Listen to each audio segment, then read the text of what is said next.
नमस्कार भक्तों, आज मैं आपको भादो मास की कृष्ण पक्ष की चतुर्थी की कथा सुना रही हूँ। और भादो मास की चतुर्थी का व्रत बहुत ही उत्तम होता है। बच्चों का भाग्य बदलने के लिए, संकट दूर करने के लिए यह व्रत माताओं को करना चाहिए।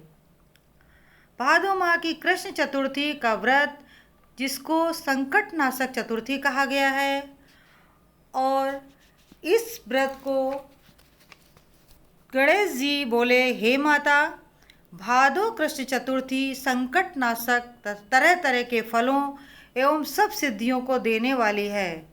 माता बोली, पार्वती जी बोली गणपति जी से, बेटा ये कथा मुझसे कहो।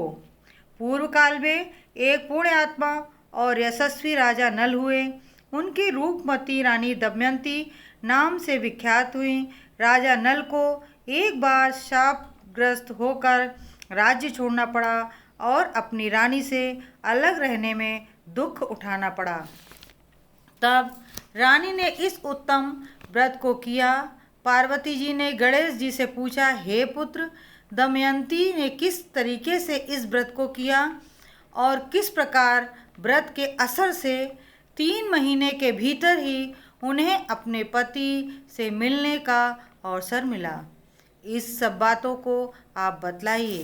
कृष्ण जी ने कहा, हे युधिष्ठिर, पार्वती जी के ऐसा पूछने पर गणपति जी ने उत्तर जो दिया उसे कह रहा हूँ, सुनिए। श्री गणपति जी कहते हैं कि हे माता, राजा नल को बड़ी बड़ी विपत्तियों का झेलना पड़ा। हाथी खाने में से हाथियों और घुड़साल से घोड़ों की चोरी हो गई। डाकुओं द्वारा राजा का खजाना लूट लिया गया। अग्नि की लपटों से उसका माल भस्म हो गया। मंत्रियों ने भी राजा का साथ छोड़ दिया। राजा जुए में सब कुछ हार गए। राजधानी भी जुए में हाथ से निकल गई। सब ओर से निराशा होकर राजा नल वन में चले गए। उन्हें वन में दमयंती के साथ बहुत ही कष्ट उठाने पड़े। अंत में उनका रानी से वियोग हो गया। राजा किसी नगर में रईस का कार्य करने लगे और रानी अन्यत्र किसी नगर में रहने लगी, तथा राजकुमार भी किसी दूसरी जगह नौकरी करने लगा। जो कभी राजा रानी राजपुत्र कहलाते थे, वे ही अब भीख मांगने लगे। नाना प्रकार की बीमारियों से ग्रसित होकर, एक दूसरे से बिछुड़कर, कर्मों के फल भोगते हुए समय गुजारने लगे। एक बार की बात है कि वन में इधर उधर भटकते हुए दमयंती ने सरभंग ऋषि के दर्शन किए। उसने उनके चरणों में मस्तक झुकाकर और हाथ जोड़कर कहा, हे ऋषिराज, मेरे पति मुझे कब मिलेंगे? किस प्रकार मुझे हाथी घोड़ों से युक्त घनी आबादी वाली नगरी मिलेगी? मेरा भाग्य कब पलटेगा? हे मुनिश्रेष्ठ, आप निश्चित तौर से बताइए।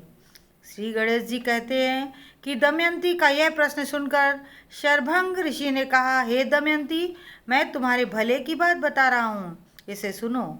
इससे दारुण दुख का नाश होता है और यह समस्त प्रकार की इच्छाओं को पूरा करने वाला एवं अच्छे फल का देने वाला भादो मास की कृष्ण चतुर्थी संकट नाशनी कही गई है। इस दिन स्त्री पुरुषों को एक दंत भगवान गणपति जी की आराधना करनी चाहिए। विधि पूर्वक इस व्रत एवं पूजन को करने से ही, हे रानी, तुम्हारी समस्त मनोकामनाएं पूर्ण होगी। 7 माह के भीतर ही तुम्हारे पति तुम्हें मिल जाएंगे। यह बात मैं पूर्ण निश्चय के साथ कहता हूँ। गणपति जी कहते हैं कि सरभंग ऋषि के इन वचनों को सुनकर दमयंती ने भादो माह की संकट नाशनी चतुर्थी व्रत शुरू किया और उसी समय से प्रति माह गणेश जी का व्रत पूजन करने लगी। 7 माह के भीतर ही, हे राजन, इस श्रेष्ठ व्रत को करने से उसे पहले की तरह पति, पुत्र, राज्य और सब प्रकार के वैभव आदि की प्राप्ति हो गई। श्री कृष्ण जी कहते हैं, हे पांडु पुत्र युधिष्ठिर, इस व्रत को इसी प्रकार करने से आपको राज्य की प्राप्ति होगी तथा आपके समस्त शत्रुओं का नाश होगा, ऐसा निश्चय है। हे राजन, इस तरह मैंने सर्वोत्तम व्रत को बताया है। यह समस्त संकटों का निवारण करेगा तथा तुम्हारे भाग्य की उन्नति करेगा। जय गणपति।